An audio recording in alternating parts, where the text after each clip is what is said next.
You would have heard of the Oscar-nominated film Lion. 5-year-old Indian boy named Saru. He was picked up by a stranger sent to a life in Australia.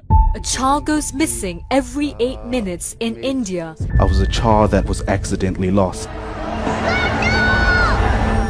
I really hope that my sister's still alive, that my mum's okay. His memory was scattered with unforgettable images of another family, another mother. Reliving India as a child. If I lost it, then I would have lost my identity. Because I know that I'm not going to find my family again. I came across Google Earth. How can I use these images in my memory to get myself back to my family? You think he had an earthly chance? Saru was looking for a one-room hut in a country spanning 3 million square kilometres. It's a big place. He was so little. Friends are saying, you're never going to find it. Please, God, let me see my family again. You don't even know the name of the town you're from. It clearly is like finding a needle in a haystack. It's a chance once in a billion, a million, an infinity. Do you recall what happened that day you were lost? And I saw this little silhouette of my older brother going around the side, and I chased after him and I said, hang on a minute, can I come with you please? I started following him and he said, no, go back. And I said, no, I want to go with you, I'm not going back. So he said, all right, come with me, and we rode a little BMX down to the local train station.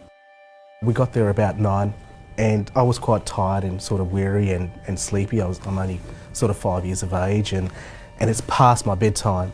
And so I grabbed my brother's hand and we stepped off the train and onto the station platform, and I saw a chair in front of me, and so I pulled my brother towards it and I sat down, and my brother said, stay here for a minute, I'll come back to get you. I'm not too sure if I was asleep for about half an hour or 2 hours or 3 hours, but when I woke up my brother was nowhere to be seen. And so I stood up, looking to the left, looking to the right. There's a train in front of me there at the station. Whether it's the same one that I came on or a different one, I'm not too sure. And so I boarded the carriage from the platform, thinking that it was in the carriage. So you fell into a fitful sleep, thinking that when you woke up, you might be home or you'd see your brother again. When you did wake up, where were you? Well, I don't know where I was. I knew I was on a train that was hurtling on the railway with a scenery out the window that really resembled nothing that I really knew. And it was such a panic because I ran up and down and my heart was just going triple time. I was so scared. This is just a runaway train going to somewhere that I don't know. That's the last memory I've got of him. Is it a tough one? Yeah, it is a tough one.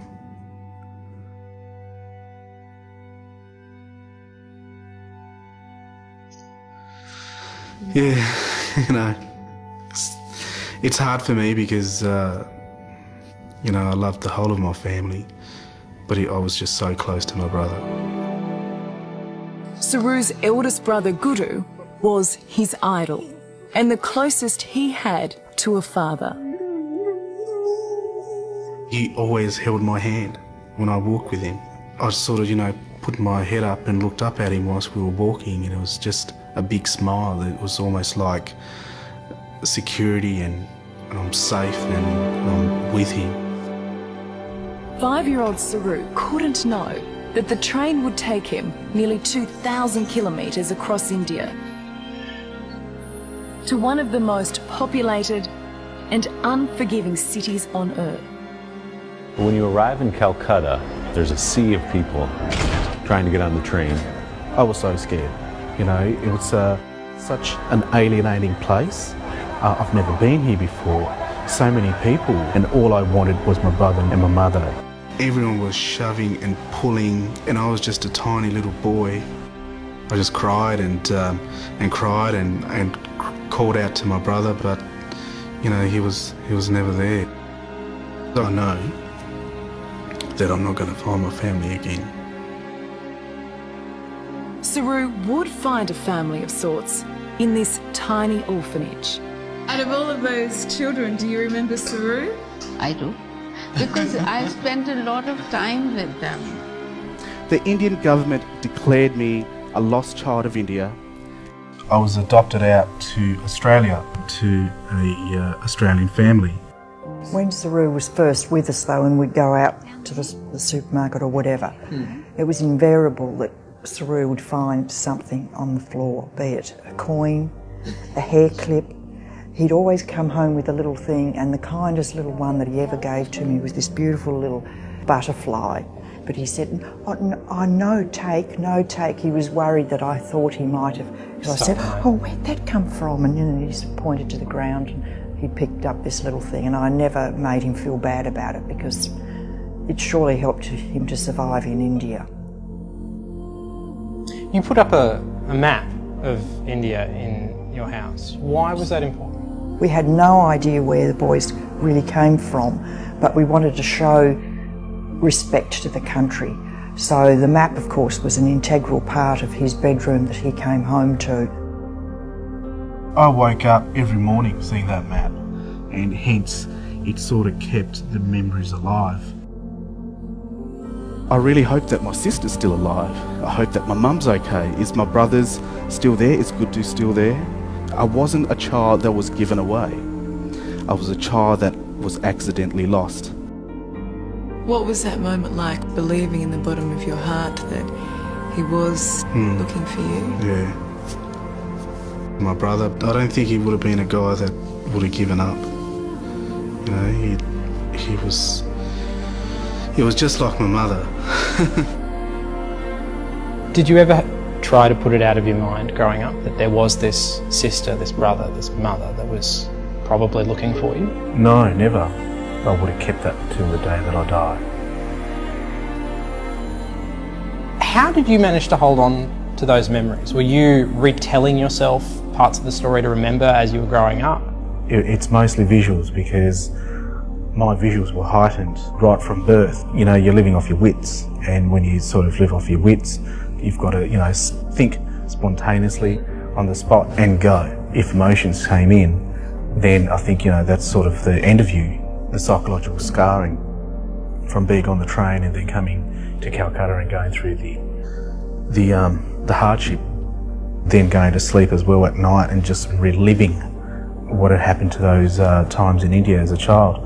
It just sustained within me perpetually, because the thing about it is that I held it so tight due to the fact that if I lost it, then I would have lost my identity. And you know, when I go to sleep, I just project to my mother and sister that I'm still alive, I'm still here. And there will be a day, you know, hoping that we will be together again.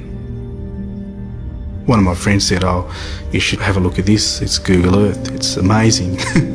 But then I just thought, well, I've got such a bank of images and memories. Perhaps I could use this new technology and just at least try it.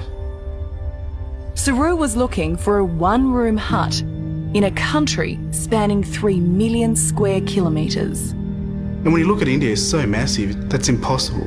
This is the 7th largest country in the world, and you don't even know the name of the town you're from. No. It's madness. It is. I have no idea where it is. You've got over 1 billion people in this mass country with thousands and thousands of train stations, thousands of towns as well. Where are you going to start and where are you going to go? Sometimes, you know, you walked away, you went to bed in dismay and thinking, perhaps I should listen to my friends. And my friends are saying, what's in the past, move on, go forward. You know, you're never going to find it. It was a painstaking process of elimination that took Saru down hundreds, thousands of dead ends. And he didn't just spend weeks or months looking. Saru kept up the hunt for 6 years. There's been many times where I've just walked away in dismay and thought, you know, what am I doing? Each time I get my hopes up, I just get excited and then, you know, they get shattered. I saw my parents the next day and they said, you know, we know that you've been searching Saru. And my mum said, wait a second, I'll be back in a second. And she came back over And my mum said, here's a little drawing that you drew back when you were 5 years of age, a map of your hometown. It's got a water tower on the left-hand side, a flyover bridge, a ravine further on, and a train station on the right-hand side. And that's what I'm looking for, in that order. I closed my eyes at that point in time and I said, please God, let me just one last time see my family again. I zoomed down on this train track and scrolled and scrolled and scrolled, and I thought, you know, this looks something familiar.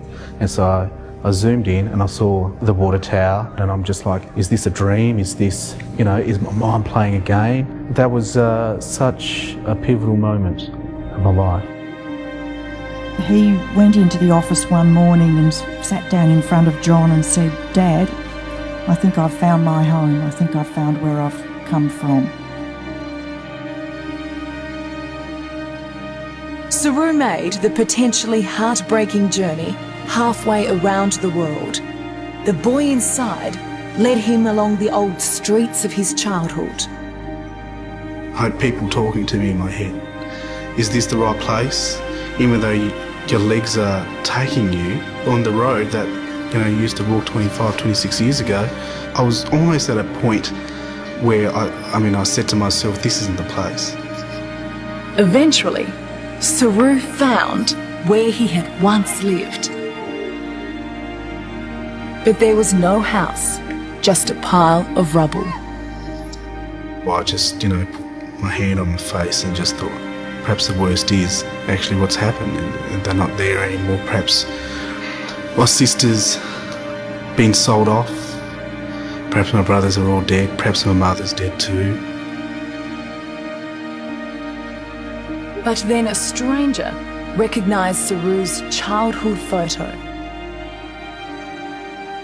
How did you take that news when you heard that Guru had died that day?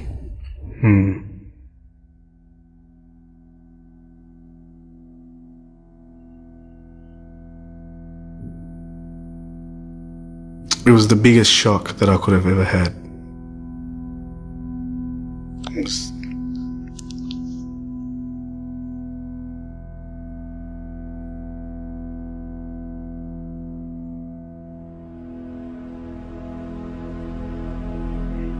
I sort of found it hard to believe, really. You know, sometimes I think, was it my fault? And then that person said, come with me, I'll take you now to your mother. A few steps covered a lifetime. There, at the end of a lane, after 26 years, Saroo's mother, Bata.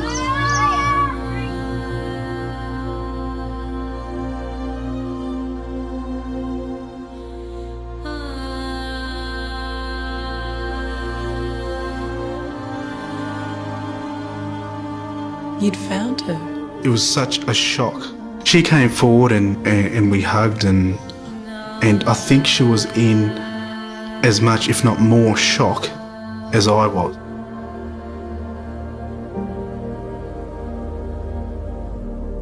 We're both looking at each other, and I'm in tears and she's in tears, and all I could think of is that I've been searching for you for 25 years, and I did it because, you know, the love between me, my sister and you was so strong. And it's a miracle that you didn't come up empty-handed in your search. It's a beautiful, incredible miracle. We couldn't have been more proud of Saroo and the way he undertook his search, because the outcome was so wonderful. This is my mother, Kamala. Hi. Kamala, this is my mother, Sue.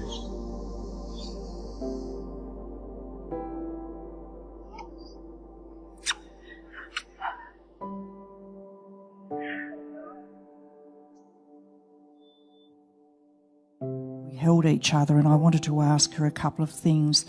So I asked the interpreter to say to Kamala, did you always feel that Saroo was still alive? And she said yes. I always knew in my heart that not only was he alive, that he would come back to me one day. That either he would come back to me or I would find him. I always knew this in my heart. Because even though I prayed at night to send the message, I didn't really know.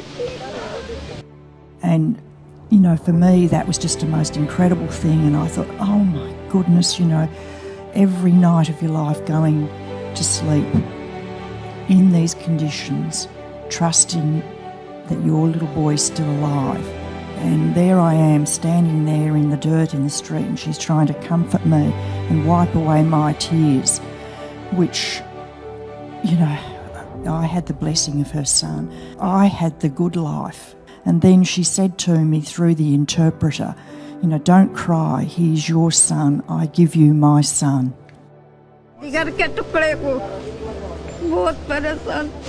son, take good care of him. It's very hard. Very hard, but we're just happy to have the moment that just by miracle this has happened. Who would have ever have thought, you know, from that kid sort of walking through the VIP and meeting his, you know, future family, that, you know, something like this would ever come about. You could have been out of this earth and at a very young age. But the heavens, you know, pushed and pulled, and this is my destiny. Under the umbrella of hope, there is so much other things underlying. But hope is a massive, massive one, because, you know, if I didn't have hope of trying to find my family, I don't think I would have ever sort of got to where I am.